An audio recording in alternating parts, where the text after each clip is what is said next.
Big boss Malayalam season 7 ലൈവിനകത്ത് 2 ദിവസം കൊണ്ട് തന്നെ ഒരു രാജാവ് ഉണ്ടാവാനായിട്ട് പോവുകയാണ്. ആരാണെന്നല്ലേ അതൊക്കെ പറയാം, എന്തുകൊണ്ടാണെന്നല്ലേ അതും പറയാം.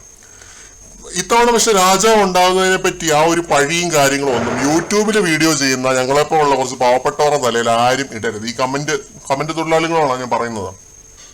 ഇത്തവണ രാജാവിനെ ഉണ്ടാക്കുന്നതെന്ന് പറഞ്ഞു കഴിഞ്ഞാൽ മണ്ണുണ്ണികളായിട്ടുള്ള സീസൺ 7 കണ്ടസ്റ്റൻസ് ആണ്. ഒരു വകയ്ക്ക് കൊള്ളാത്ത, ഒരു വർഷത്തിന് കൊള്ളാത്ത കുറെ എണ്ണങ്ങൾ ഒരാളുടെ പുറകെ നടന്ന് അയാളെ ഇറിറ്റേറ്റ് ചെയ്ത് അയാളുടെ വായിരിക്കുന്നത് കേട്ട് അങ്ങനെ കണ്ടന്റ് ഉണ്ടാക്കുന്ന കുറച്ച് സാധനങ്ങൾ. ശരിക്കും രാവിലെ മുതൽ ലൈവ് കണ്ടത് വെച്ചിട്ട് എനിക്ക് തോന്നുന്ന ഒരു കാര്യം എന്ന് പറഞ്ഞു കഴിഞ്ഞാൽ അനീഷ് മിക്കവാറും ഈ സീസണിൽ നല്ല രീതിയിലുള്ള ജനപിന്തുണ ഉണ്ടാക്കാൻ സാധ്യതയുണ്ട്. അത് കണ്ടിട്ട് ആർക്കും ഒരു രീതിയിലുള്ള കുരുപൊട്ടലും ഉണ്ടാവരുത്. കാരണം അത്രയ്ക്ക് മണ്ണുണ്ണികളായിട്ടുള്ള മൊണ്ണേഷുകളായിട്ടുള്ള ടീമുകളാണ് അതിനകത്തുള്ളത്.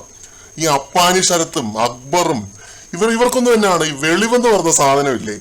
ഈ 5-6 സീസൺസ് കണ്ടിട്ട് അതിൽ നിന്ന് അവരുടെ ടേക്ക് അവേ എന്താണ്, അതിൽ നിന്ന് എന്താണ് അവർ എടുത്തത്, അതിൽ നിന്ന് പ്രചോദനം ഉൾക്കൊണ്ട് ബിഗ് ബോസിലേക്ക് വന്നു എന്നൊക്കെ പറയുമ്പോഴും ഒരു മിനിമം ബോധത്തോടെ വേണ്ട കളിക്കാനായിട്ട്. ഇത് മനുഷ്യര് കാണുന്നതാണ്, അവരെന്തായിരിക്കും വിചാരിക്കുക, അവരുടെ തോട്ട്സ് എന്തായിരിക്കും എന്നുള്ള ഒരു മിനിമം ഒരു ബോധം വേണ്ടേ. ഒരാളെ എല്ലാരും കൂടി ചേർന്ന് അറ്റാക്ക് ചെയ്യുമ്പോൾ സ്വാഭാവികമായിട്ട് അത് ഔട്ട് പോവുക എന്ന് പറയുന്നത് അയാൾക്ക് അനുകൂലമായിട്ട് അത് ഔട്ട് പോകത്തുള്ളൂ. ഇവര് നെഗറ്റീവും ആവും, അയാൾ പോസിറ്റീവും ആവും. എത്രയോ സീസൺസിൽ നമ്മൾ കണ്ടിട്ടുള്ള ഒരു മെയിൻ ഒരു എക്സാമ്പിൾ ആണിത്. അപ്പം എല്ലാവരെയും എതിരാളികളായിട്ട് കാണുക എന്നുള്ളത് ഭയങ്കര ഒരു ക്വാളിറ്റിയാണ്. ഒരു ബിഗ് ബോസ് കണ്ടസ്റ്റന്റിന് വേണ്ട ഏറ്റവും വലിയൊരു ക്വാളിറ്റിയാണ് എല്ലാവരെയും എതിരാളികളായിട്ട് കാണുക എന്നുള്ളത്. അതിപ്പോ 2ാമത്തെ ദിവസം തന്നെ ആ ഒരു ക്വാളിറ്റി ആരിലും ഞാൻ കാണുന്നില്ല. കുറച്ചു മുമ്പ് ലൈവിൽ നടന്നൊരു കാര്യം പറയാം.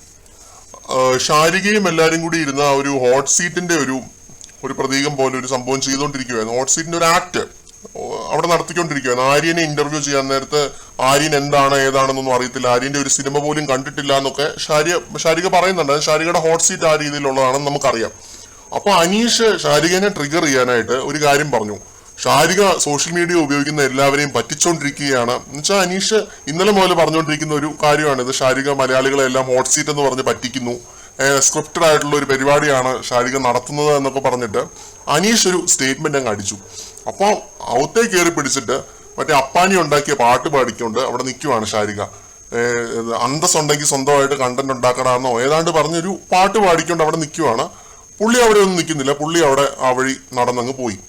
അപ്പൊ ഇവരിവിടെ നിന്നുകൊണ്ട് ഇങ്ങനെ അന്തസ്സുണ്ടെങ്കിൽ സ്വന്തമായിട്ട് കണ്ടന്റ് ഉണ്ടാക്കണ എന്ന് പറഞ്ഞിങ്ങനെ പാടിക്കൊണ്ട് ഇങ്ങനെ നിൽക്കുവാണ്, പുള്ളിയെ ട്രോളിക്കൊണ്ട്.